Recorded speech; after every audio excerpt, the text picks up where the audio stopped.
নমস্কার, আমি দেবজ্যোতি ঘোষ, সম্পাদক ঢাকুরিয়া নাট্যমুখে।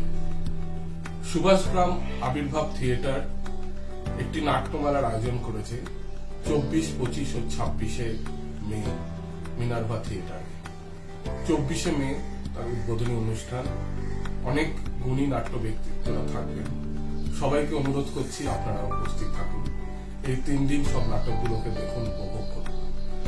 আমাদের নাটক ঢাকুরিয়া নাট্যমুখের নাটক চলি কে পিছে উপস্থাপনা হবে 26 মে বিকেল 5টা। চলি কে পিছে নাটকটি মহাশ্বেতা দেবীর গল্প অবলম্বনে এই নাটকটি করা।